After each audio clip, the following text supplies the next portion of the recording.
वंदे भारत की शान।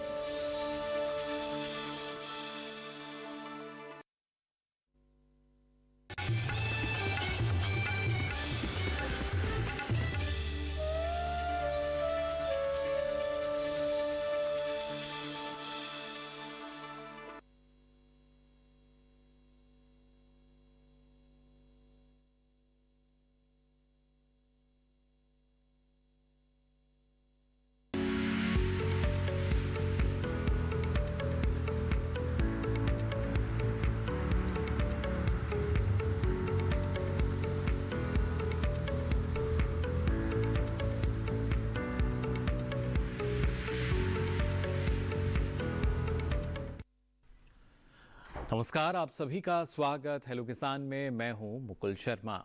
हेलो किसान में आपके लिए हर रोज़ अलग अलग विषय लेकर हम आते हैं और आज भी दो बेहद महत्वपूर्ण विषय लेकर हाजिर हुए हैं। आज के विषय क्या रहेंगे, आइए सबसे पहले इस पर हम नज़र डालते हैं।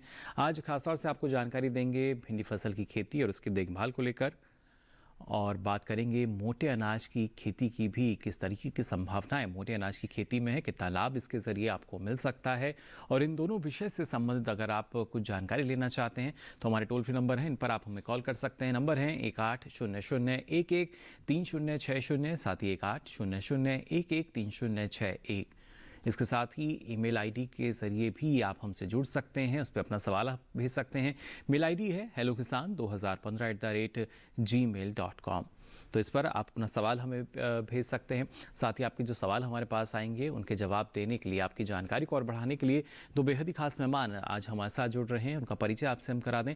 हमारे साथ स्टूडियो में मौजूद हैं डॉक्टर आर के यादव जी। आप प्रधान वैज्ञानिक हैं शाकीय विज्ञान संभाग के भारतीय कृषि अनुसंधान संस्थान पूसा नई दिल्ली से। बहुत बहुत स्वागत आपका। और साथ ही हमारे साथ जुड़े हैं डॉक्टर AK सिंह जी। आप कुलपति हैं केंद्रीय कृषि विश्वविद्यालय झांसी उत्तर प्रदेश से। बहुत बहुत स्वागत आपका भी डॉक्टर AK सिंह जी। तो जैसा हमने आपको बताया कि आज के जो विषय रहेंगे, और सबसे पहले अगर हम बात की जाए फिलहाल अगर जो किसान भिंडी की खेती करते हैं, क्योंकि लगातार एक ऐसी फसल, सब्जी फसल जिसके ज़रिए उनको मुनाफा तो मिलता है, लेकिन क्या डॉक्टर यादव अभी भी समय है जो हमारे किसान हैं वो इसकी खेती कर सकें? हाँ, देखिए भिंडी गर्मी के मौसम की फसल है। इसका सही टाइम तो फरवरी के महीने से शुरू हो जाता है और मार्च के महीने तक खूब लगाते हैं किसान। लेकिन जहाँ पर थोड़ा तापमान कम है और पानी की व्यवस्था अच्छी है तो वहाँ किसान अभी भी अप्रैल के महीने में लगा लेंगे, तो उनकी फसल जो जून जुलाई तक जाएगी। तो थोड़ी सी पैदावार में कमी रहेगी ज़रूर, क्योंकि गर्मी में थोड़ा जर्मिनेशन जमाव इसमें थोड़ी समस्या रहती है, लेकिन उसको मुनाफा उसमें अंत में जाकर के ज़्यादा मिलेगा जब मुख्य फसल जो फरवरी की या मार्च की है वो ख़त्म हो जाएगी। तो आपकी फसल रहेगी, तो आप इसको अभी भी लगा सकते हैं जहाँ पर तापमान थोड़ा सा बाकी जगहों से थोड़ा सा कम रहता है। जी, तो यानी देखिए तापमान का ख्याल आपको रखना होगा, और उसके बाद अगर आप चाहते हैं इसकी खेती करना तो आप बिल्कुल कर सकते हैं। और इसके साथ साथ कौन सी अच्छी किस्में हैं और किन बातों का आपको ख्याल रखना होगा, किस तरह का प्रबंधन अपनाना होगा, ये सारी जानकारी आपको देंगे। लेकिन पहले आइए नज़र डाल लेते हैं इस खास रिपोर्ट पर।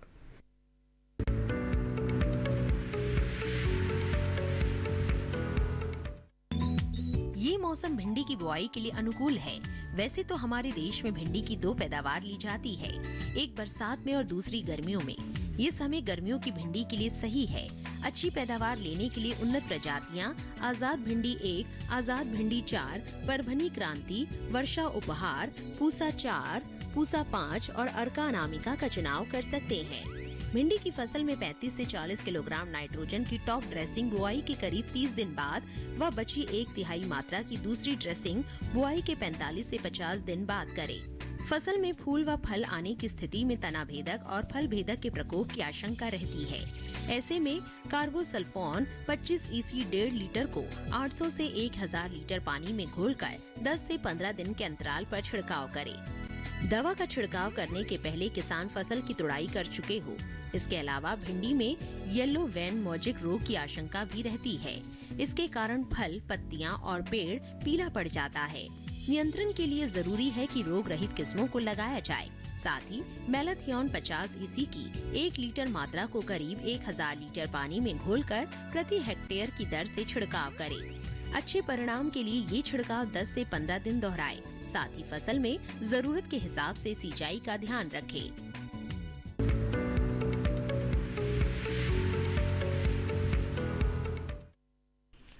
तो जाना आपने किन बातों का ख्याल हमें रखना होगा। और आइए अब यहाँ रुक लेते हैं डॉक्टर ए.के. सिंह जी का। डॉक्टर सिंह, जानना चाहेंगे आपसे भी, जब मोटे अनाज की बात कही जाती है और अब तो श्री अन्न नाम से इनको हम जानते हैं, किस तरीके से लगातार जो सरकार है इनको और ज़्यादा बढ़ावा दे रही है, प्रोत्साहन दे रही है, और कितना लाभ इसके ज़रिए हमारे जो किसान हैं उनको मिल सकता है?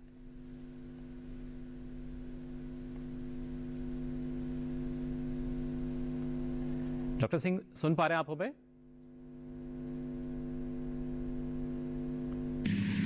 मेरी आवाज आ रही? जी।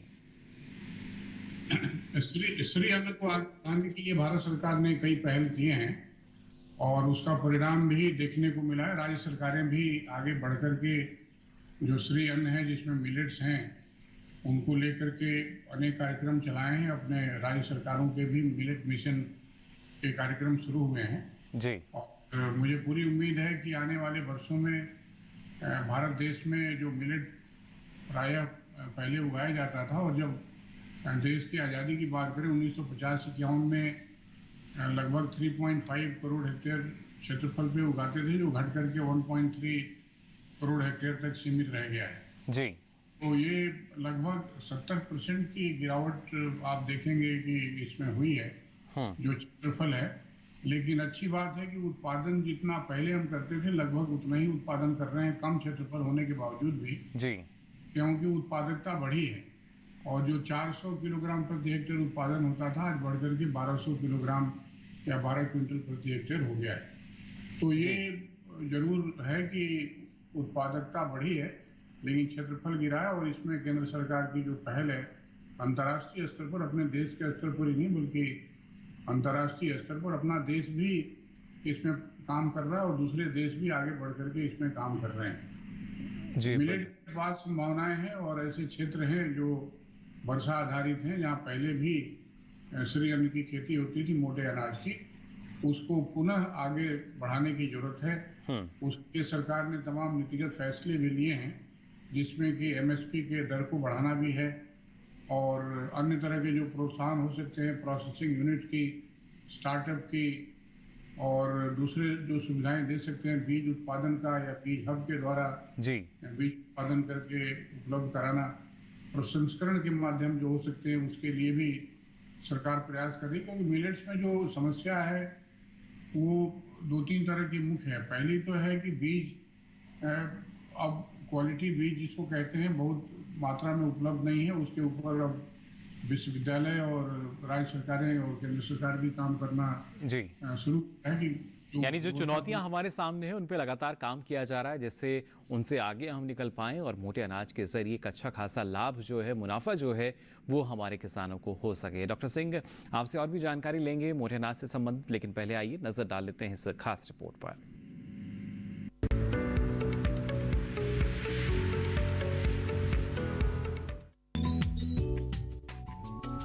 श्री अन्न की खेती का दायरा बढ़ाने के लिए सरकार खासा प्रयास कर रही है और इस प्रयास में किसान भी भरपूर सहयोग कर रहे हैं। हमारे देश में मोटे अनाजों की खेती आंध्र प्रदेश, छत्तीसगढ़, गुजरात, हरियाणा, कर्नाटक, केरल, मध्य प्रदेश, महाराष्ट्र, ओडिशा, राजस्थान, तेलंगाना, उत्तराखंड और उत्तर प्रदेश राज्यों में की जाती है।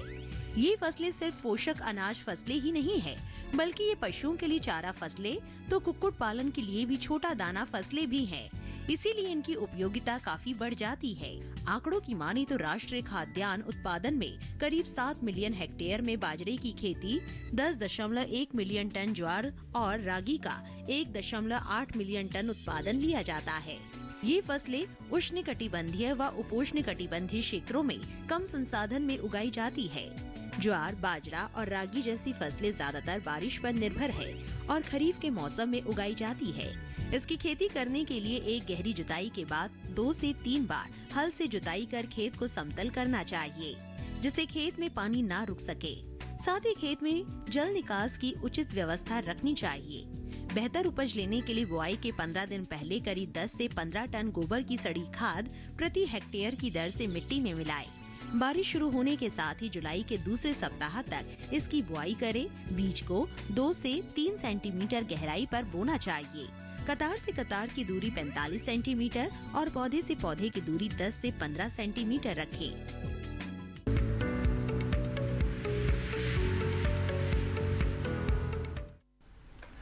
तो जाना आपने किस तरीके का लाभ जो है वो आपको मिल सकता है मोटे अनाज की खेती करके। फिलहाल हमारे साथ दर्शकों के जुड़ने का सिलसिला शुरू हो चुका है। नंदस्वरूप मिश्रा जी हमारे साथ जुड़े हैं बाराबंकी उत्तर प्रदेश से। बहुत बहुत स्वागत आपका। क्या जानकारी लेना चाह रहे हैं नंदस्वरूप जी? हाँ नमस्कार सर, मैं नंदस्वरूप मिश्रा हूँ। मैं जानना चाहता हूँ भिंडी की बुआई हम लोग कैसे करते हैं। एक 40 जो सेंटीमीटर वाली 25-25 दूरी, पौधे की दूरी 15 से 20 सेंटीमीटर रखते हैं जी। इसके अलावा जो शुष्क मौसम होते हैं, जैसे गर्मी होती है तो 4 या 5 दिन में सिंचाई का करते हैं, और बरसात में ऋतु में 10 से 12 दिन में करते हैं। और पहली तोड़ाई में 40-50 भिंडी आती है तो जिसको कटिंग कर देते हैं। जब उसमें नए कलमे निकलते हैं तो उसमें भी 30-40 बीघा लगभग 75 भिंडी एक पौधे से मिलती है। जी। सबसे बड़ी समस्या इसमें कबरा रोग लग जाता है, तो उससे हम अपनी भिंडी को किस प्रकार से बचाएं? चलिए, बिल्कुल काफ़ी जानकारी आपको आपके सवाल के जरिए भी आपने जानकारी हमें भी दी। हाँ, लेकिन जो समस्या है उसका मैं चाहूँगा डॉक्टर यादव आप आपने क्या बताया कौन सा रोग लग जाता है इसमें? आप कबरा रोग। इसमें देखिए, आप उत्तर प्रदेश से बता रहे हैं तो अभी गर्मी के मौसम में कोई इसमें समस्या नहीं आएगी अगर कर रहे हैं तो। जाड़े के मतलब बारिश के मौसम में जब खेती की जाती है तभी इसमें बीमारियां आती हैं। गर्मी के मौसम में केवल कीड़ों का ही समस्या ज़्यादा रहता है जी। तो बारिश के मौसम में जो पीत सिरा मोजैक वायरस है, जिसमें पत्ते पीले हो जाते हैं और पूरा पौधा पीला हो जाता है, और ये पौधे से पौधे जो सफ़ेद मक्खी है इसके द्वारा फैलता है। तो इसके लिए आपका जो आप बीज उपचार भी करेंगे, और साथ साथ में जैसे ही बुआई आपकी हो जाती है उसके बाद आप जैसे करना चाहते हैं तो नीम का तेल, नीम का अर्क हर सप्ताह में इस्तेमाल करते रहिए।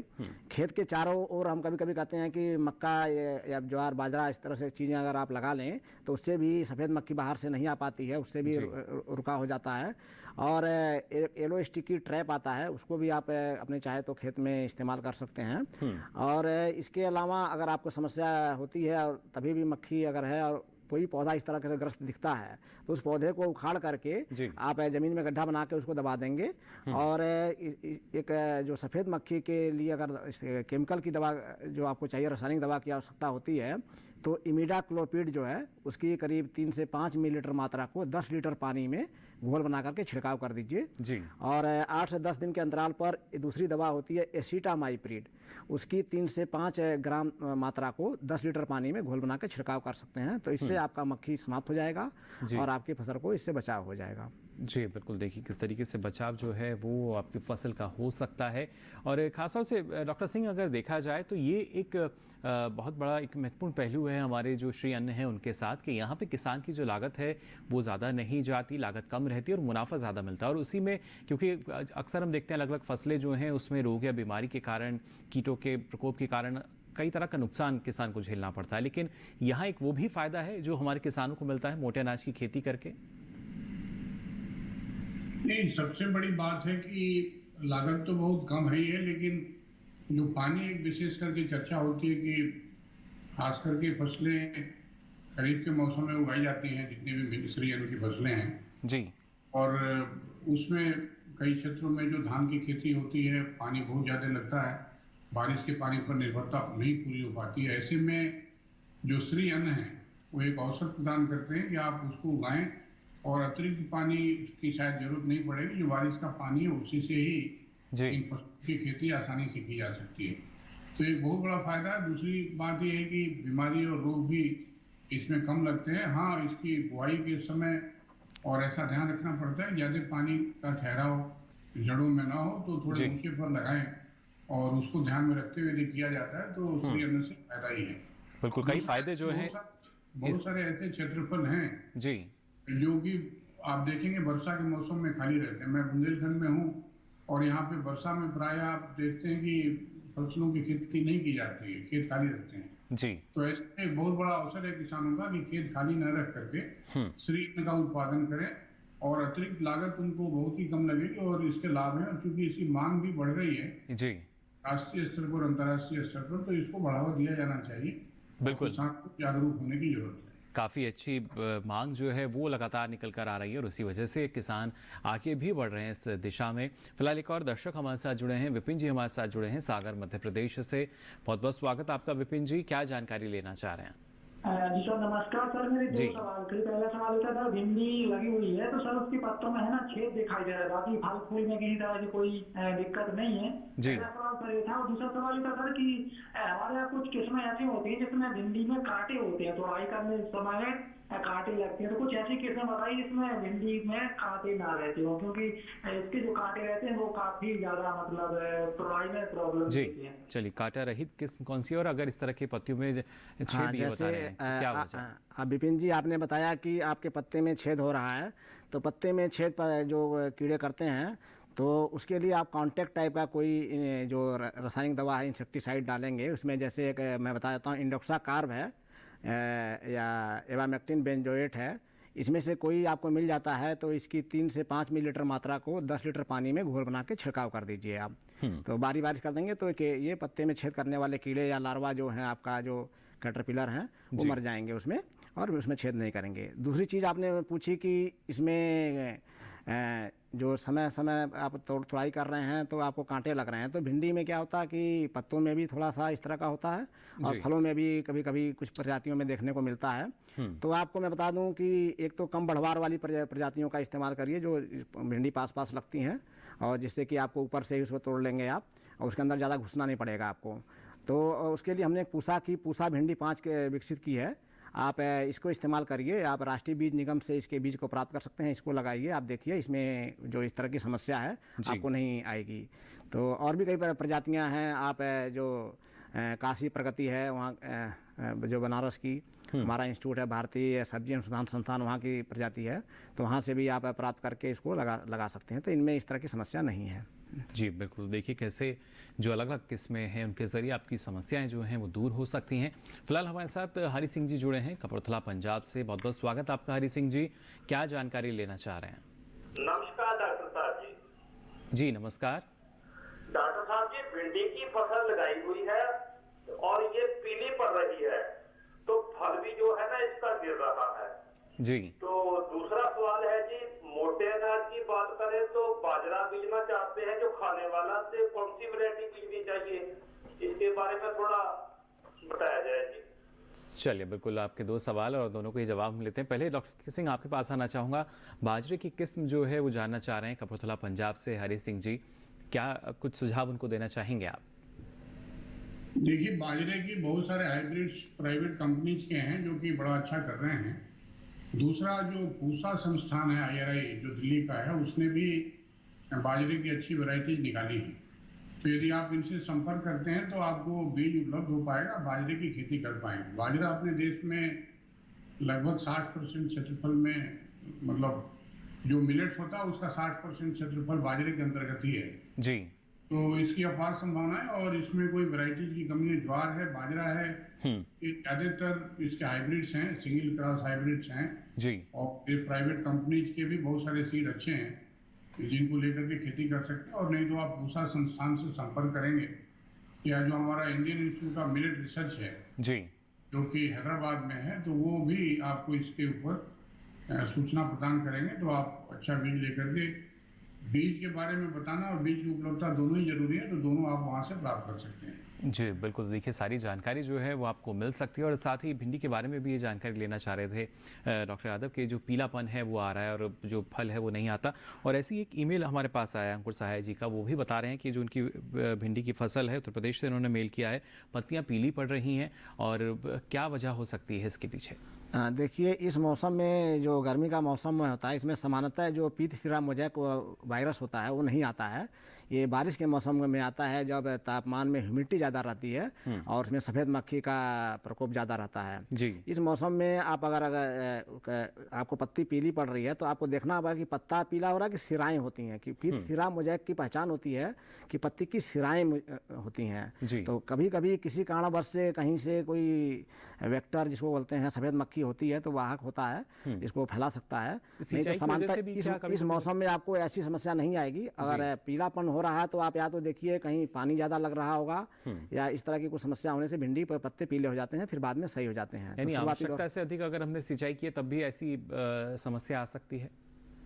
जो पीलापन ये हाँ, ज़्यादा पानी लग जाने से कभी कभी शुरू में इस साल क्या हुआ कि बारिश कई बार हुई मार्च के महीने में उत्तर जी, भारत में भी, जी। तो उससे भी कभी हमने देखने को मिला कि बहुत जगह पत्ते पीले हो गई, या कभी कभी किसान जो कच्ची गोबर की खाद नीचे अगर पड़ी हुई है तो उसकी वजह से भी ऐसा देखने को मिलता है कि गोबर की खाद सड़ी हुई नहीं अगर पड़ी अच्छी से तो भी पीलापन उसमें आता है, क्योंकि उसमें डिकम्पोज शुरू हो जाती है और उसकी गर्मी से पत्तियां इसको पीली दिखनी शुरू हो जाती है कुछ समय तक। जी बिल्कुल। तो ये तो आप समानता उत्तर भारत में ये जो पीत सिरा मोज़ेक इस समय नहीं आता है, तो इसलिए बारिश के मौसम की समस्या है, लेकिन कोस्टल एरिया जो होती हैं वहाँ पर समस्या आती है जिसमें जी। तो सिराएं आप देख लीजिए कि सिराएं पीली हैं क्या, सिराएं पीली हैं तो जो पीत सिरा मोज़ेक के लिए मैंने बताया दवाएं जी। सफेद मक्खी के रोकथाम के लिए वो आप इस्तेमाल करेंगे, और सिराएं अगर नहीं है तो बाकी पानी या गोबर की खाद इसका आप थोड़ा सा देख लेंगे आप। चलिए बिल्कुल, एक बार ज़रूर आप निगरानी रखें, जांच ज़रूर कर लें, उसके बाद ही किसी तरह के जो कृषि कार्य हैं उनको आप दें, वरना आपके निकटतम जो कृषि विज्ञान केंद्र है आप वहाँ से भी पूरी जानकारी ले सकते हैं, उनको अवस्था दिखा सकते हैं अपने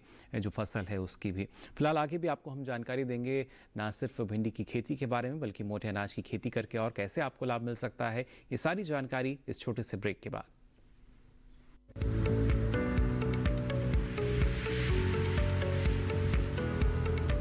अरे भाई सुना नहीं क्या, केसीसी ने किसानों का जिंदगी बदल दिया है। देश के छोटे किसान 1,60,000 रुपये तक का कर्ज बिना किसी गारंटी को ले पाएंगे। ब्याज खोरों से भी पीछा छुटा। मैं तो जैविक खेती का पूरा सामान मंगा लिया, केसीसी का भी कोई दबाव नहीं है। ब्याज चुकाने के लिए पूरा 1 साल मिलता है। समय पर भुगतान करने पर केवल 4% के सालाना ब्याज पे लोन मिल गया मुझे। अपना आधार कार्ड, लेटेस्ट फोटो और जमीन के कागजात लेके अप्लाई करो बस। और नामांकन भरने के लिए जेब भी ढीली नहीं करनी पड़ी।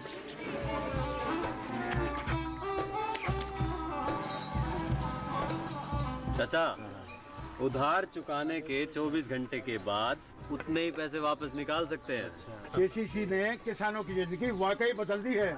तो आप भी किसान क्रेडिट कार्ड अपनाएं और सहजता से ऋण पाएं।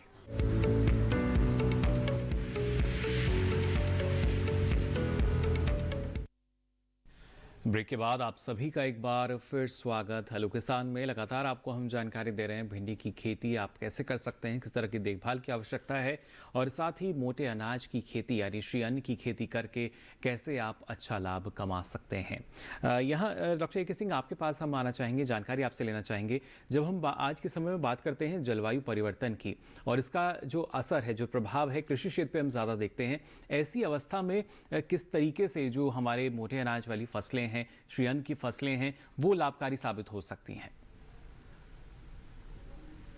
देखिए, जो जलवायु परिवर्तन की बात जब हम करते हैं और खास करके जो आपका ये गंगा का जो बेल्ट है, इसमें जब इसकी चर्चा करते हैं तो प्राय ये देखते हैं कि लोग गेहूं धान की खेती पौधा कर रहे हैं, गन्ने की खेती करते हैं और पानी का ज़्यादा इन फसलों में जरूरत रहता है जी। तो ये जो फसलें हैं जो धरातल के नीचे पानी है उसका ज़्यादा से ज़्यादा दोहन करती हैं और उत्पादन में बहुत सारा पानी लगता है और ट्यूबवेल आधारित ही खेती ज़्यादातर है। तो लगातार जल स्तर नीचे गिर रहा है और ऐसे तमाम आंकड़े हैं कि बहुत सारे जो ब्लॉक्स हैं वो डार्क ब्लॉक्स घोषित हो गए, ट्यूबवेल नहीं लग सकते जी। कुछ जगह पहले से लगे हुए हैं, उसका लोग लगातार प्रयोग कर रहे हैं और हर साल ट्यूबवेल को उनको नीचे करना पड़ता है प्रति वर्ष, क्योंकि जल स्तर नीचे चला जाता है। ऐसे में हमें ऐसे फसलों की खेती करनी चाहिए जिसमें पानी कम लगता हो जी, कम अवधि में भी होती हो। ये भी देखने की बात है, कम अवधि में होती हैं, कम पानी लेती हैं, तो आप देखेंगे कि और जो दूसरे रासायनिक जो खाद हैं या जो आप कह सकते हैं नाइट्रोजन, फास्फोरस, पोटास, जिनकी मात्रा उनमें ज़्यादा लगती है उसका भी उपयोग कम हो, पेस्टिसाइड्स भी उसमें ज़्यादा लगते हैं उसका भी प्रयोग कम हो। तो पूरी तरह से जो जलवायु की तरफ या जलवायु उन्मुख जो खेती है वो मिलेट्स की खेती है, इसमें जल भी, पानी की भी जरूरत कम है, प्लस कृषि रसायनों की भी जरूरत कम है और उर्वरकों की भी जरूरत कम है। कम अवधि में होती भी है, ऐसे अवधि में पैदा की जाती है जब वर्षा का मौसम हो और आपको अतिरिक्त प्रयास न करना पड़े। ऐसे में जलवायु जो परिवर्तन हो रहा है उसको दृष्टि रखते हुए मिलेट्स आप कह सकते हैं भविष्य की फसलें हैं, आज की नहीं बल्कि भविष्य की फसलें हैं। जी डॉक्टर सिंह, आपने क्योंकि बुंदेलखंड में अभी आप मौजूद हैं और उस क्षेत्र की अगर बात की जाए, पानी की समस्या लगातार रही है, ऐसे में मोटे अनाज में क्या क्या विकल्प हैं वहाँ के किसानों के पास? नहीं, यहाँ देखिए ज्वार बाजरा का क्षेत्रफल बहुत था, लेकिन जैसा मैं पूरे देश में देख रहा हूँ कि क्षेत्रफल गिरा, वैसे बुंदेलखंड में भी गिरा है। लेकिन कुछ क्षेत्रफल ऐसा है जहाँ पर अभी खेती कर रहे हैं, खास करके जो छोटे, जो आप इसको माइनर मिलेट कहते हैं, जिसमें कि छोटे अनाज वाले जो आपके मिलेट्स हैं जी, जैसे कि आपका कोदो है, सावा है, टांगुन है, इनका क्षेत्रफल बहुत तेजी से गिरा है। ज्वार बाजरा, खास करके बाजरा की खेती अभी तो प्रिवेलेंट है, लेकिन बाकी का क्षेत्रफल बहुत तेजी से गिरा है। और ऐसे में इसको उगाने के लिए किसानों को आगे आना चाहिए जी। और इसकी अब नई प्रजातियां भी आ गई हैं, और जो हमारे पास आंकड़े हैं वो ये बताते हैं कि जो उत्पादन हम पहले कर रहे थे, जितना उत्पादकता हम प्रति हेक्टेयर ले पाते थे, और जो राष्ट्रीय स्तर इस समय है औसत उत्पादन का, बाजरे में लगभग 12.65 क्विंटल प्रति हेक्टेयर का है, जबकि जो राष्ट्रीय स्तर पर डिमॉन्स्ट्रेशन या प्रदर्शन किसानों के खेतों पे ही लगाए हैं जी, वो लगभग 15.5 क्विंटल का प्राप्त हुआ है, जबकि जो प्रजातियां विकसित की गई हैं उनका उत्पादन लगभग 40 क्विंटल प्रति हेक्टेयर का है। और ऐसे ही आप देखेंगे ज्वार में भी है, और ऐसे ही आपका जो रागी है, रागी में भी ऐसे ही है, लगभग 4.5 क्विंटल प्रति हेक्टेयर उत्पादन देने वाली प्रजातियां विकसित की जा चुकी है। जी बिल्कुल, और काफ़ी फ़ायदा हमने देखा। उत्पादन जो है इस बार मोटे अनाज के कुल उत्पादन की भी अगर बात की जाए तो उसमें भी एक अच्छा खासा इजाफा जो है वो होता हुआ नज़र आ रहा है। लेकिन इसके साथ साथ जो किसान हमारी अलग अलग सब्जी फसलों की खेती करते हैं और खासतौर से जो भिंडी की खेती कर रहे हैं, वो लगातार उनके सवालों के भी जवाब हम दे रहे हैं। फिलहाल एक दर्शक हमारे साथ जुड़े हैं, दिलीप जी हमारे साथ जुड़े हैं बहादुरगढ़ हरियाणा से। बहुत बहुत स्वागत आपका दिलीप जी, क्या जानकारी लेना चाह रहे हैं?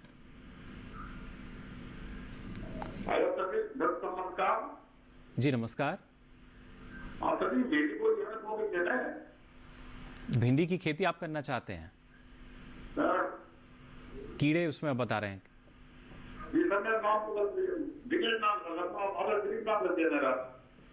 जी माफी चाहेंगे, मैं चाहूंगा अपना सवाल आप एक बार दोहरा दें। आपका जो नाम है उसको भी हम ठीक कर देते हैं। जी, पीले पड़ रहे हैं पत्ते? जी, और उसमें सिंचाई आपने कब की है?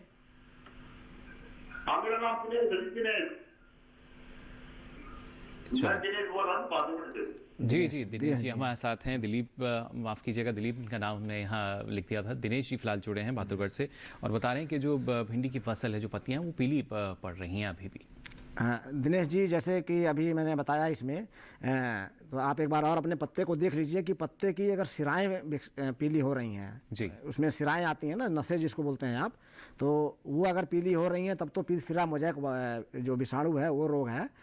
लेकिन ऐसा नहीं आता है इस समय। तो पीलापन दूसरे किसी चीज़ से आ रहा होगा, पानी की समस्या है या गोबर की खाद सड़ी हुई बहुत अच्छे से नहीं पड़ी हुई है जी, कम सड़ी हुई है, तो ज़्यादा पानी लगाने से भी ऐसी समस्या आ जाती है। कभी छोटे में पौधा रहता है जब और ज़्यादा पानी आप लगा देते हैं, डूब जाता है। तो और बारिश हो गई है बाई चांस, इस साल बारिश भी कई बार हो गई, तो वैसे भी देखने को मिला है।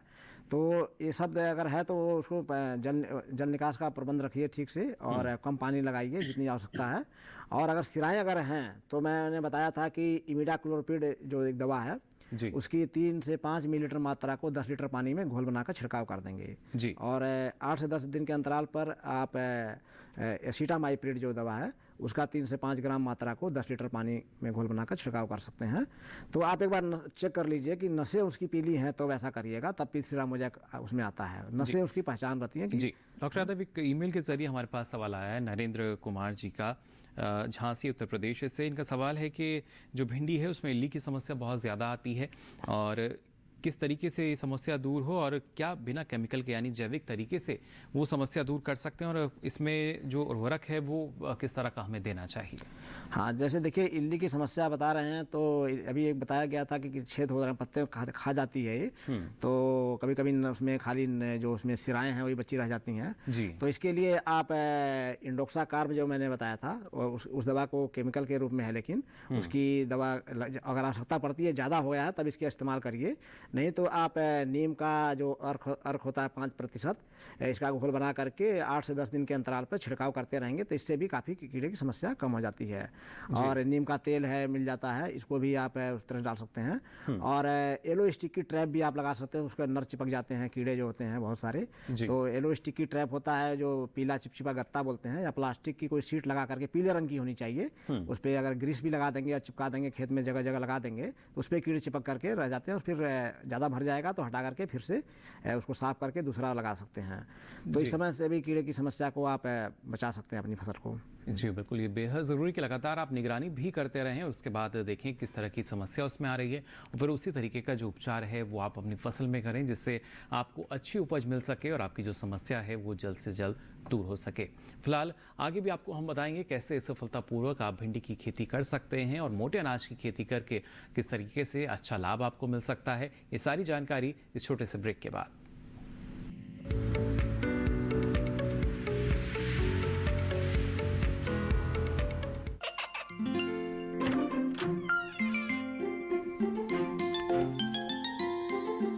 ये क्या हो रहा है? काशवी, इतने कम मार्क्स? काशू बेटा पढ़ा करो, पढ़ोगी नहीं तो आगे कैसे बढ़ोगी? मम्मा मैं भी तो आपसे यही कहना चाहती हूँ, पढ़ा करो। आप पढ़ोगे नहीं तो आगे कैसे बढ़ोगे? मतलब? वो देखो, सिर्फ बैक पर छपा ऑर्गेनिक नहीं, ऑर्गेनिक का निशान पहचानिए। पीजीएस ऑर्गेनिक का ये लोगो उन किसानों की पहचान है जो आज भी परंपरागत विधि से रसायन मुक्त खेती कर आपके लिए शुद्ध फसल उपजा रहे हैं। आप समझे मम्मा, अगर मैं प्योर ऑर्गेनिक फूड नहीं खाऊंगी तो अच्छे मार्क्स कहाँ से लाऊंगी? अच्छा बच्चों, जैविक खेती की इस मुहिम को आगे बढ़ाइए, शुद्ध ऑर्गेनिक अपनाइए।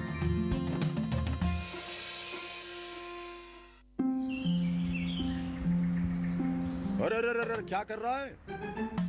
इधर इधर इधर, हम बोल रहे हैं तेरे बीजू का। पुतला बोल रहा है? हाँ, पक्षियों से तो हम खेत को बचा लेते हैं, पर इन घातक रसायनों से कैसे बचाएं? मतलब? देख बेटा, तू जो ये अंधाधुंध रसायन मिलाता है ना, मिट्टी की सेहत बिगड़ने लगी है। और जब माटी ही कमजोर पड़ जाएगी तो उपज कैसे सेहतमंद होगी?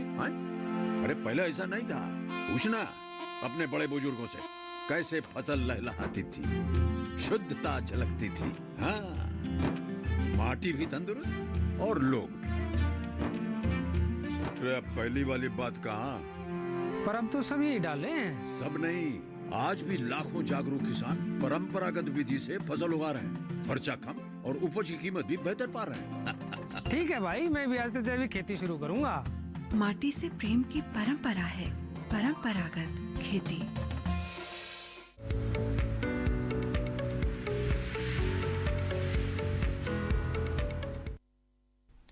ब्रेक के बाद आप सभी का एक बार फिर स्वागत हेलो किसान में। आज लगातार आपको हम जानकारी दे रहे हैं भिंडी की खेती और साथ ही मोटे अनाज यानी श्रीअन्न की खेती के बारे में, कैसे इनके ज़रिए आपको अच्छा लाभ मिल सकता है। और जो दर्शक हैं अलग अलग माध्यम के ज़रिए हमारे साथ जुड़ रहे हैं, ना सिर्फ टोल फ्री नंबर बल्कि ईमेल भी आप अपना सवाल हमें कर सकते हैं। और हमारे पास फिलहाल महेंद्र जी हैं जिनका सवाल आया है मध्य प्रदेश से। Doctor A K. सिंह ये जानना चाह रहे हैं कि बाजरे के लिए प्रसंस्करण की जानकारी जो है कहाँ से मिलेगी? प्रशिक्षण शायद ये लेना चाहते हैं, तो कहाँ से इनको प्रशिक्षण मिल पाएगा?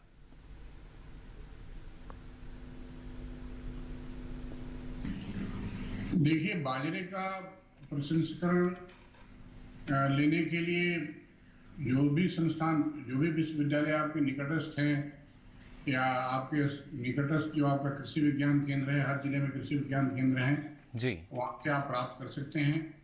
और कुछ विशेषज्ञ संस्थान हैं, जैसे कि मैंने बताया पहले भी, मिलेट का एक संस्थान जो हैदराबाद में है, वो बड़े पैमाने पर प्रशिक्षण भी कर रहे हैं और बड़े पैमाने पर उनके पास FPOs भी हैं जो कि इन्होंने जोड़ रखा है। तो यदि इनको कोई मनसा है सीखने के लिए ट्रेनिंग भी और करके, जो FPO जो खुद कर रहे हैं, उगा रहे हैं, प्रसंस्करण कर रहे हैं और बेच रहे हैं, वो दोनों ही काम ये कर सकते हैं। जाके प्रशिक्षण प्राप्त करने स्वयं भी, और किसानों का समूह कैसे प्रसंस्करण करके अपने जो उत्पाद है उसका ब्रांडिंग करके बेच रहे हैं जी, उससे ये ज्ञान प्राप्त कर सकते हैं। तो इनके पास अपार संभावना है। आसपास भी कर सकते हैं, किस पैमाने पे करना चाहते हैं, कृषि विज्ञान केंद्र में जाएं या निकटस्थ कृषि विश्वविद्यालय में जाएं, या जो एक उच्चस्थ संस्थान है जो बाजरे ज्वार पे काम करता है हैदराबाद में, वहाँ जाकर के प्राप्त कर सकते हैं। जी डॉक्टर सिंह, हम किस तरीके से, क्योंकि इस बार जो है हम अंतर्राष्ट्रीय पोषक अनाज वर्ष भी मना रहे हैं और साथ ही अगर हमारे देश में भी बात की जाए तो लगातार अलग अलग कार्यक्रम जो हैं आयोजित किए जाते हैं। ऐसी स्थिति में और किस तरीके की आवश्यकता आपको लगती है कि कैसे हम किसान को जागरूक कर सकते हैं मोटे अनाज की खेती के लिए?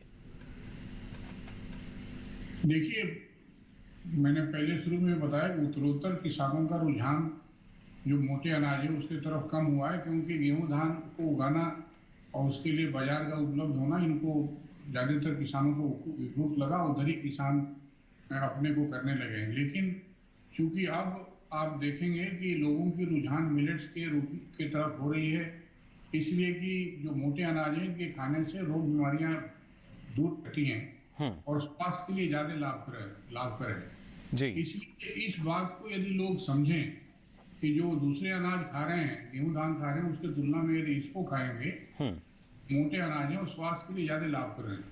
खास करके जो विटामिन की टैबलेट्स खाते हैं आयरन के लिए, जो एनीमिया होता है, या आपका कैल्शियम जो खाते हैं, हड्डी का रोग होता है, हड्डियां कमजोर होती हैं, वो जितने भी हमारे माइनर मिलेट्स हैं या जो आपके मोटे अनाज है उसमें बहुतायत पाया जाता है और गेहूं धान की तुलना में अधिक पाया जाता है। लेकिन इसकी जानकारी किसानों को नहीं है। यदि किसान भाई इस तरह की जागरूकता रखेंगे, और शहरों में सब हम देख रहे हैं कि ज्यादा मांग इसकी बढ़ी है, जितना भी मोटा अनाज लोग खाना चाहते हैं, इसका आटा लोगों को चाहिए, इसके बिस्किट्स चाहिए। और दूसरा एक पहलू ये भी है कि जो खास करके कुछ ऐसे लोग भी हैं जिनको गेहूं खाने से बीमारियां हो जाती हैं, ग्लूटेन सेंसिटिव बोलते हैं, उनके लिए बड़ा अच्छा है। दूसरा ये कि जो डायबिटिक लोग हैं या जो मधुमेह के रोगी हैं, उनको भी इसमें जो ग्लाइसेमिक इंडेक्स है वो बड़ा कम है गेहूं और धान की तुलना में। तो जो डॉक्टर भी राय देते हैं बार बार कि आप ज्वार, बाजरा, रागी और कोदो, सांवा, ये सब चीजों को खाइए, तो आपको मधुमेह से भी तमाम रोकथाम हो पाएगी। तो ये सब यदि जागरूक किसान हमारे होते हैं और खेती करना चाहते हैं, तो लोग काफी कीमत देने को शहरों में तैयार है। और इस तरह बहुत सारे युवा बढ़ करके आए भी हैं। जो मेरे पास सूचना है, 500 से अधिक स्टार्टअप पूरे देश में युवकों ने शुरू किया है।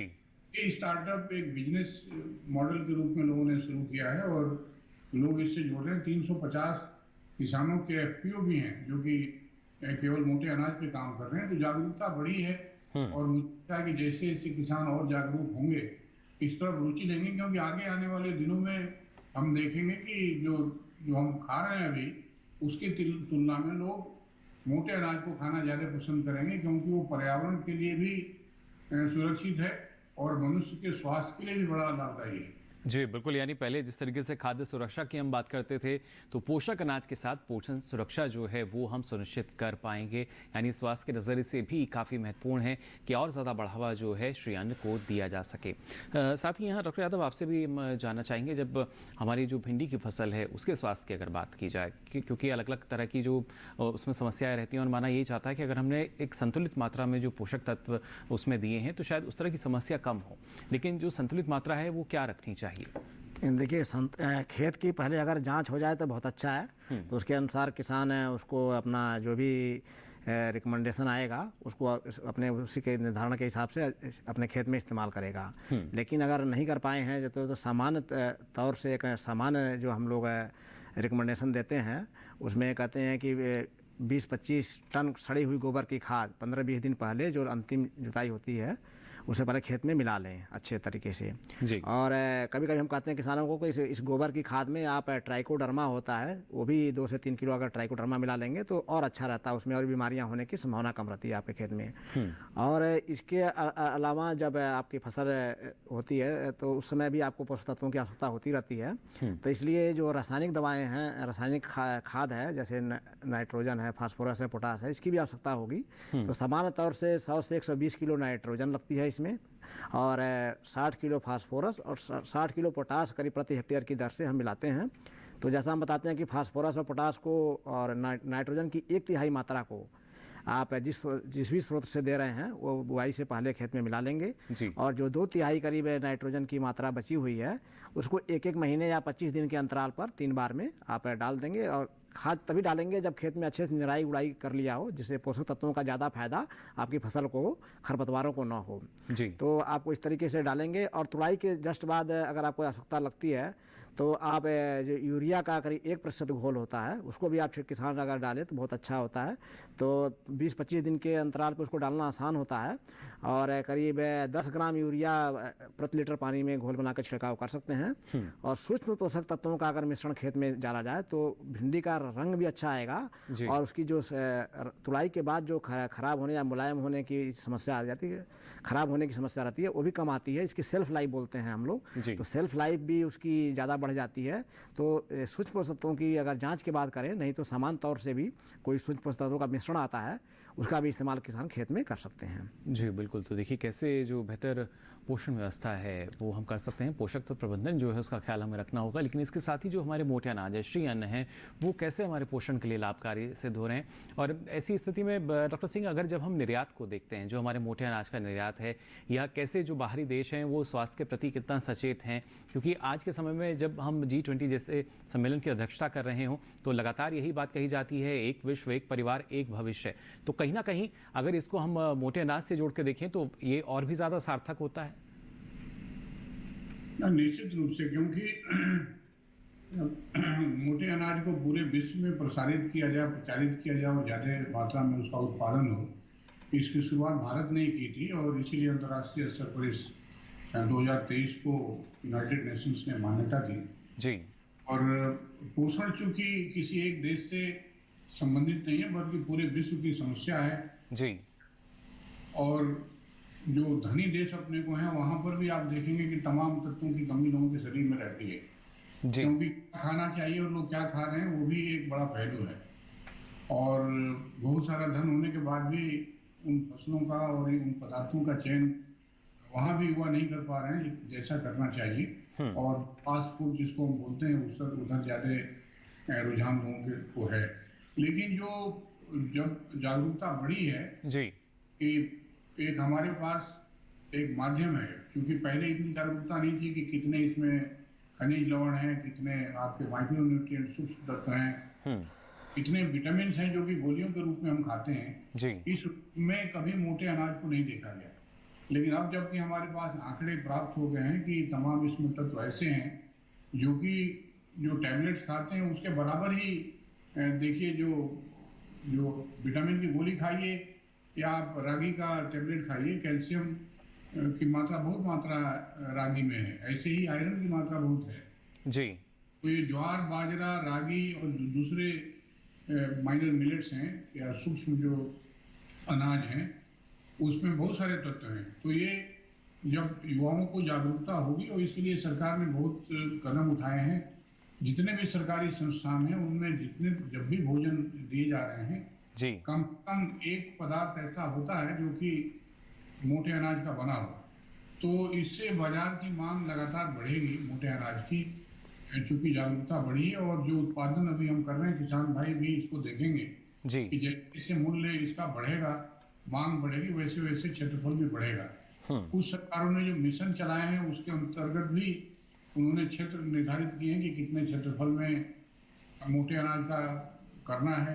जो मिड डे मील है उसमें भी कई सरकारों ने इसकी शुरुआत की है, मोटे अनाज को हम देंगे जिससे बच्चों में पौष्टिकता है और जो एनीमिया जैसी बीमारियां महिलाओं में और बच्चों में खास करके देखने को आती हैं और अपने देश में ज्यादा ही लोग इससे खूब प्रभावित हैं जी। तो उसके लिए बहुत ही उपयोगी अन्न है मिलेट्स, मोटे अनाज। और मुझे लगता है इसको बढ़ावा देने की जरूरत है, खास करके स्नैक्स के रूप में। अभी समस्या ये है कि अभी इसके उत्पाद को हम एक सोचते हैं जैसे गेहूं धान का हमने उत्पादन किया वैसे ही इसको घर पे ले आए और भोजन पका के इसको खाएं। लेकिन मुझे लगता है कि आने वाले दिनों में इसको जो प्रोसेस प्रोडक्ट है जी, या संस्करण करके जो उत्पाद बनेंगे, तमाम तरह के बिस्किट होंगे और तमाम तरह के और जो उत्पाद इसके बनेंगे, तो इसकी मान्यता और बढ़ेगी जी। और शहरों में और गाँव में भी इसकी स्वीकारोक्ति होगी।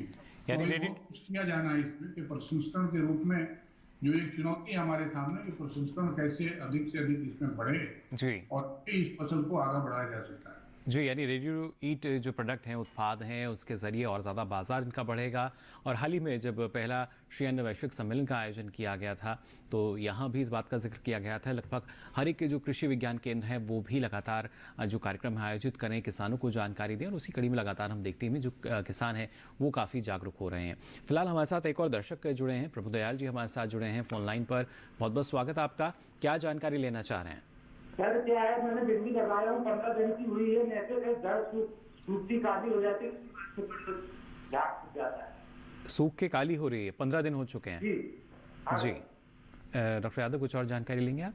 हाँ, आपने भिंडी लगाई है, सूख जा रही है कह रहे हैं जड़ों से ना जी। तो समान तौर से इस गर्मी के मौसम में इसमें एक फ्यूजेरियम बिल्ट होता है, वो आती है। और अगर आपके पास कोई आसपास में कोई कृषि विज्ञान केंद्र या कोई कृषि विश्वविद्यालय, कोई संस्थान हो जहाँ से इसकी जांच हो सकती है तो जांच करा लेंगे तो और भी अच्छा रहेगा उसको ले जा करके जी। नहीं तो ये फ्यूजेरियम बिल्ट एक समस्या आती है किसानों को, जो गर्मी के मौसम में आती है, पौधा तुरंत ही सूख जाता है और फूल आने से पहले की ये समस्या ज़्यादा रहती है। तो आप इसमें क्या करेंगे, एक कार्बेंडाजिम एक दवा होती है, बाज़ार में बेबिस्टिन के नाम से मिलती है, तो इसकी जो 1 ग्राम मात्रा प्रति लीटर पानी में घोल बनाकर जड़ों में छिड़काव करना होगा आपको इसको, क्योंकि ये बीमारी ज़मीन में है। तो और इस खेत में आपको देखना है कि इसमें आपने कोई ऐसी फसल ना लगाई हो, पीछे क्रॉप रोटेशन भी करना होता है। ऐसे खेत में जहाँ पर ये बीमारी बार बार आती है, वहाँ पर कभी जैसे मटर में आ जाता है या कोई गोभी बर्गी लगाया है उसमें भी आ जाता है। तो इस तरह के पौधे सूखने वाली समस्या फ्यूजेरियम की, अगर या कद्दू बर्गी आपने लगाया है उसमें फ्यूजेरियम बहुत आ जाता है जी। तो ऐसी क्रॉप रोटेशन आप फॉलो करिए कि अगर इस तरह का आता है तो इसमें मत लगाइए। और जहाँ पर कोई दलहनी फसल आपने लगाया है या कोई धान इत्यादि लगाया है उसके बाद उस खेत में उसको लगाइएगा दोबारा। तो क्रॉप रोटेशन को फॉलो करिएगा और एक बार जांच करा लिए ज़्यादा अच्छा रहेगा। फसल चक्र जो है देखिए वो आप अपनाइए और इसके साथ साथ जो दूसरी फसलों का समावेश है वो और भी बेहतर। और उसमें अगर आप जो फसलें हमारे मोटे अनाज वाली फसलें हैं, श्री अन्न वाली फसलें हैं, उनका भी आप समावेश कर सकते हैं जिसके ज़रिए आपको अच्छा लाभ मिल सकता है। फिलहाल आगे भी आपको हम जानकारी देंगे ना सिर्फ मोटे अनाज की खेती बल्कि भिंडी की खेती को लेकर भी, लेकिन यहाँ रुक रहे हैं एक और छोटे से ब्रेक के लिए।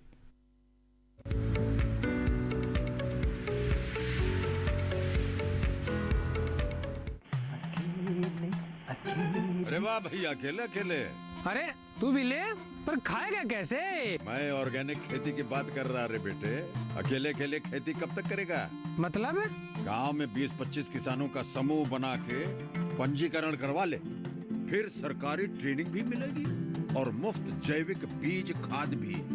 फिर बीजीएस ऑर्गेनिक की सरकारी मोहर के साथ तेरी उपज आकर्षक पैक में पहुंचेगी बड़े बाजार तक। अच्छा हाँ। अरे भाई कहाँ चल दिया?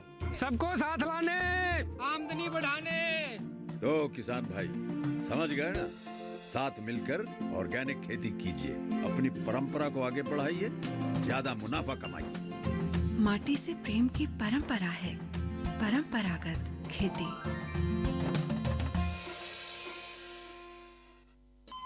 अरे सुन तो, मुझे क्या सुनाना चाहते हो? जो सुनाओ मेरी सौतन को। किसको? अरे वही तुम्हारा मोबाइल फोन जिससे सुबह शाम दिन रात चिपके रहते थे और कहते थे किसान कॉल सेंटर से बातें हो रही हैं। अच्छा ये बात है। हाँ क्यों, क्या हुआ? अब बात नहीं होती क्या? अब तो झट से बात हो जाती है। ऐसा क्या? हाँ, अब तो ज्यादा लाइनें और खास तकनीक के कारण खेती के माहिरों से तुरंत बात हो जाती है। और अगर कभी लाइन व्यस्त हो तो अपनी समस्या फोन पर रिकॉर्ड करा दो, वहाँ से फोन आ जाता है और समस्या की हल का मैसेज भी आ जाता है। ये देखो आ गया। अरे वाह, इसका मतलब इंतजार की घड़ी अब खत्म। हाँ। तभी मैं सोचूं कि आजकल मुझ पर इतना प्यार क्यों आ रहा है। कृषि संबंधी समस्याओं का अपनी भाषा में तुरंत हल पाने के लिए पूरे भारत में किसी भी फोन से हेल्पलाइन नंबर पर संपर्क करें। किसानों का दोस्त किसान कॉल सेंटर।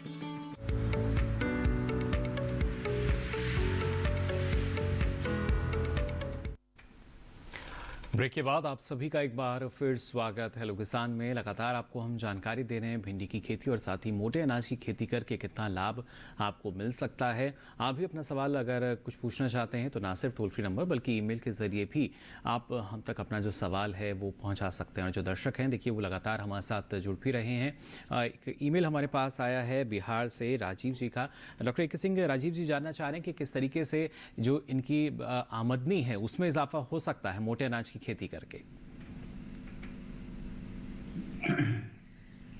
देखिए, मोटे अनाज में जैसे पहले ही मैंने कहा कि लागत बहुत कम लगती है, तो जो इसकी तुलनात्मक फसलें हैं और जो यदि खेत कहीं पे खाली हो, खास करके जो सीजन है बारिश का, कोई फसल नहीं लगा पा रहे हैं तो जरूर आप मिलेट की खेती करें। यदि आपके पास संसाधन कम है तो बारिश पर भी इसकी खेती हो सकती है जी।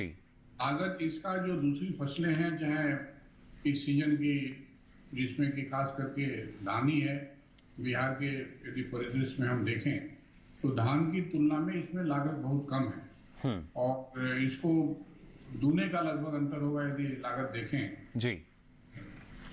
जो इनपुट कास्ट या जो कृषि निवेश पे कहते हैं खर्चा, तो उस तरह से है। दूसरा ये कि चूंकि बाजार इसका बढ़ता हुआ बाजार है आने वाले दिनों में जी। और तीसरा ये है कि इसकी लोग मांग कर रहे हैं चारों तरफ शहरों में, तो इसको आप कर सकते हैं।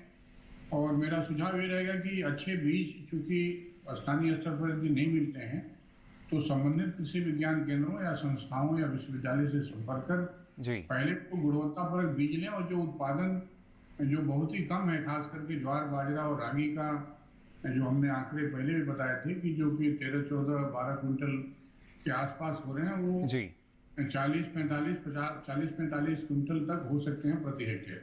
जी बिल्कुल, लगातार यानी सकारात्मक आंकड़े जो हैं वो हमारे सामने आ रहे हैं। फिलहाल एक दर्शक हमारे साथ जुड़े हैं, श्रीराम शर्मा जी हमारे साथ जुड़े हैं राजस्थान से। बहुत बहुत स्वागत आपका। क्या जानकारी लेना चाह रहे हैं? नमस्कार जी, मेरा नाम श्रीराम शर्मा है और मैं राजस्थान के सीकर जिले के बिस्तर गांव से रहने वाला हूँ जी। मैं जैविक खेती करता हूँ सर। इसमें मोटे अनाजों की फूड प्रोसेसिंग के बारे में जानना चाहता हूँ। ट्रेनिंग कहाँ से करूँ, क्या करूँ? चलिए बिल्कुल। Doctor A K. सिंह क्या जानकारी देना चाहेंगे? मोटे अनाज की खेती कर रहे हैं और उसके साथ साथ जैविक रूप से चाहते हैं और उसके बाद उसका प्रसंस्करण करें। देखिए, जैविक खेती कर रहे हैं और प्रसंस्करण करना चाहते हैं तो आपका जो स्थानीय विश्वविद्यालय है प्रशिक्षण तो वहाँ भी आपको मिल जाएगा। लेकिन यदि बहुत ही विशेषज्ञ प्रशिक्षण करना चाहते हैं, एक हमारा संस्थान सीफेड करके है, लुधियाना में भी है, वो प्रसंस्करण का ही संस्थान है जी। वहाँ पर भी आपके नजदीक होगा, वहाँ पर भी आप जा सकते हैं। और निकट के कृषि विज्ञान केंद्र में भी आप जानकारी प्राप्त कर सकते हैं। इसके अलावा जो उच्चतम संस्थान है मोटे अनाज पे जो हैदराबाद में है, वहाँ से भी आप जानकारी प्राप्त कर सकते हैं जी। तो तमाम संभावनाएं। इसके अलावा तमाम ऐसे किसानों के समूह हैं, एफपीओ हैं जो कि प्रसंस्करण का काम कर रहे हैं। कुछ स्टार्टअप भी हैं, लगभग 500 जो युवकों ने शुरू कर दिए हैं, तो उसको भी देख करके आप सीख सकते हैं जी। तो ये सभी आंकड़े आप यदि चाहते हैं कि कहाँ कहाँ पर स्पेसिफिक जानकारी मिले तो आप जो हमारा भारतीय संस्थान है मिलेट के ऊपर, वहाँ पर आप फोन करके प्राप्त कर सकते हैं जी। लेकिन तो पहले यही कहना होगा जो निकटतम आपका विश्वविद्यालय है वहाँ पर भी बाजरे के ऊपर अच्छा है। और राजस्थान से आप हैं तो हमारे जो संस्थान है काजरी जो जोधपुर में है, वहाँ पर भी बड़ा अच्छा हमारा मोटे अनाज के ऊपर प्रसंस्करण के ऊपर भी और उत्पादन के ऊपर भी पूरी जानकारी देने के लिए प्रशिक्षण की सुविधाएं हैं। यानी अलग अलग माध्यम देखिए अब हमारे किसानों के पास हैं और इसके बारे में इतनी महत्वपूर्ण जानकारी डॉक्टर ए.के. सिंह आज आपने हमारे साथ साझा की, इसके लिए आपका बहुत बहुत आभार, बहुत बहुत धन्यवाद।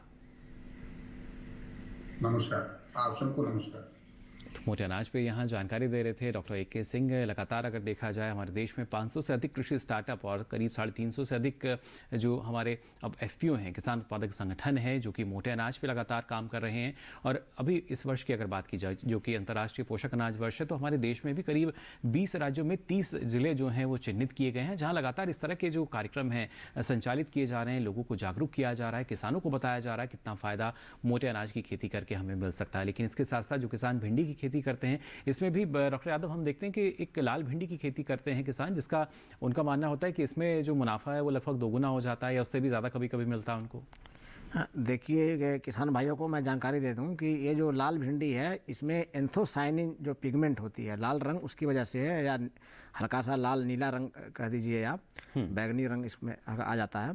तो उसके एंथोसाइनिन जो होती है उसका मुख्य खासियत ये है कि इसमें जो कैंसर रोधी होता है ये इसको खाने से कैंसर होने की संभावना थोड़ी कम हो जाती है और उससे बचाव करता है शरीर को, तो इसलिए इसकी मांग ज़्यादा है। और जो शहरों के लोग हैं मॉल्स में जो सब्जी खरीदते हैं वहाँ पर आपको अच्छा दाम मिलेगा और सामान्य भिंडी से करीब 4 से 5 गुना ज़्यादा किसानों को दाम मिला है।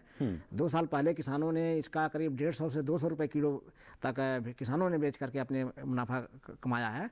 तो इसी को देखते हुए हमारे भारतीय कृषि अनुसंधान संस्थान और भारतीय सब्जी अनुसंधान संस्थान जो वाराणसी में है, इसने पहले ही एक काशी लालिमा करके प्रजाति विकसित की थी जो किसान लगा रहे हैं। और हमने पूसा भिंडी लाल करके पूसा लाल भिंडी 1 ये है एक, इसको भी आप हमारे संस्थान से आप आगे चल के प्राप्त कर लेंगे। हमने विकसित कर ली है और ये बहुत जल्दी ही किसी तमाम राष्ट्रीय बीज निगम या अन्य संस्थाओं के द्वारा आपको मिलना शुरू हो जाएगी। तो यानी देखिए भिंडी की खेती करके भी अच्छा लाभ जो है वो आपको मिल सकता है। आवश्यकता तो सिर्फ जानकारी को जानने की, और आज आपने यहाँ डॉक्टर यादव इतनी महत्वपूर्ण जानकारी दर्शकों के साथ साझा की, इसके लिए आपका भी बहुत बहुत शुक्रिया। नमस्कार। तो जाना आपने कैसे आप भिंडी की खेती करके अच्छा लाभ कमा सकते हैं। अब चलिए हमारा जो कल का विषय रहेगा उसके बारे में आपको जानकारी दे दें, जिससे पहले से ही आपने जो सवाल हैं वो आप तैयार कर सकें। कल हम बात करेंगे अभी जो सीज़न आ रहा है खरीफ का, उसमें फसलों में बीज की उपलब्धता आपको कैसे होगी, और इसके साथ ही आपको जानकारी देंगे सेब के बागों के रखरखाव की। साथ ही आपको बता दें आप अपना कोई सवाल या सुझाव है तो ईमेल के जरिए हम तक पहुंचा सकते हैं। मेल आईडी है hellokisan2015@gmail.com, और इसके अलावा सोशल मीडिया के अलग अलग माध्यम जिनके जरिए आप हमारे साथ जुड़ सकते हैं, यानी फेसबुक, इंस्टाग्राम और ट्विटर हैंडल, तो यहाँ भी अपना आप सवाल या सुझाव लिखकर छोड़ सकते हैं। और साथ ही डीडी किसान कॉल सेंटर का नंबर आप सभी को याद होगा, याद नहीं है तो ये नंबर नोट कर लीजिए। नंबर है 1800113060। सोमवार से शनिवार सुबह 6 से रात के 10 बजे तक ये लाइन्स खुली हैं, इन पर भी आप अपना सवाल दर्ज करा सकते हैं। और आपको बता दें अब ये सारी जानकारी आप देख सकते हैं डीडी किसान के यूट्यूब चैनल के जरिए भी। आपकी टीवी स्क्रीन पर जो QR कोड दिखाया जा रहा है इसे आप स्कैन करें, जिसके बाद आप पहुंचेंगे हमारे यूट्यूब चैनल पर, और यहाँ हेलो किसान के माध्यम से ये सारी जानकारी अब आप कभी भी कहीं भी ले सकेंगे। फिलहाल आज के लिए कार्यक्रम में बस इतना ही, मुझे दीजिए इजाजत, नमस्कार।